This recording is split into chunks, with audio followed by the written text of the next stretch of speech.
2015. I trusted him. 2018. He absolutely refuses to pay us. 2020. It's put my household in an uproar. We've gone after him. We've shared customer warnings. His name is Bruce George Kolbe.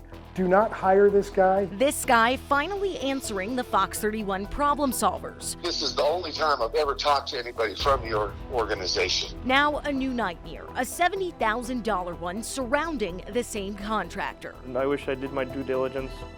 Story number 4 starts in Aurora with a home addition gone wrong for the Horax. We were looking forward to make a family home somewhere where we could really settle down early on. Michael and Monica picked to skip the fairy tale fancy wedding to invest every penny they could into rebuilding their dream home.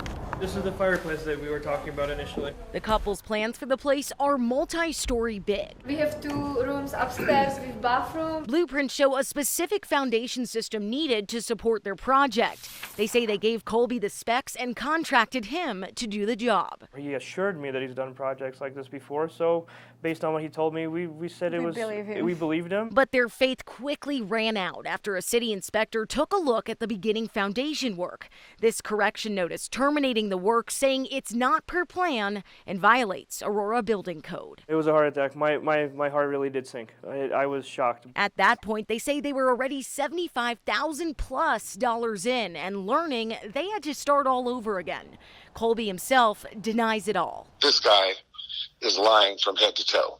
Their project was expanded because they changed the plans. The Horax tell the problem solvers the foundation plans never changed. On top of paying for new contractors, they're now paying for attorney Daryl Damshin, suing Kolbe for $70,000 back as he countersues them. He's been a party to 51 different lawsuits over the years. That's unusual. There aren't many people you run into who have been sued that many times. And I wish some laws would be changed to stop people like this. Steve Buckner won a lawsuit against Kolbe in 2018 after he hired him to pour this front patio and stair. He didn't order enough cement, so he did the job wrong, so it was not to city code. A judge ruled in Buckner's favor, ordering Kolbe to pay up. But 4 years later, he hasn't seen a cent. He sent me text that says, I'm not paying you a penny.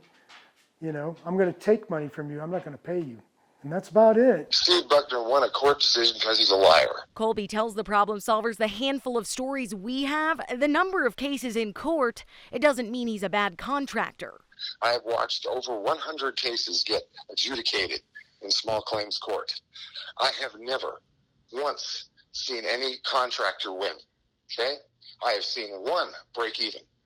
So you're claiming that these people are all lying?